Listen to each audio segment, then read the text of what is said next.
ಸ್ನೇಹಿತರೆ ನಮಸ್ಕಾರ.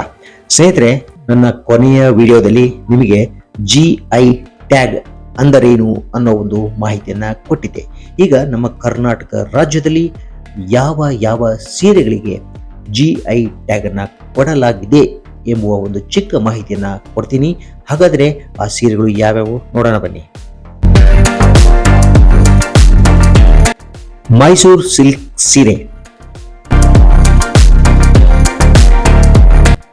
ಇಳಕಲ್ ಸೀರೆ, ಮೊಣಕಾಲ್ಮೂರು ರೇಷ್ಮೆ ಸೀರೆ, ಉಡುಪಿಯ ಕಾಟನ್ ಸೀರೆ ಮತ್ತು ಕಸೂತಿ ಇರುವ ಧಾರವಾಡ ಸೀರೆಗಳು. ಸ್ನೇಹಿತರೆ, ಈ ಮಾಹಿತಿ ನಿಮಗೆ ಇಷ್ಟವಾದಲ್ಲಿ ಲೈಕ್ ಮಾಡಿ, ಕಾಮೆಂಟ್ ಮಾಡಿ ಹಾಗೂ ಸಬ್ಸ್ಕ್ರೈಬ್ ಮಾಡೋದನ್ನು ಮರೆಯಬೇಡಿ. ಮತ್ತೆ ಹೊಸ ವಿಷಯದೊಂದಿಗೆ ಸಿಗ್ತೀವಿ. ಅಲ್ಲಿವರೆಗೆ ನಮಸ್ಕಾರ.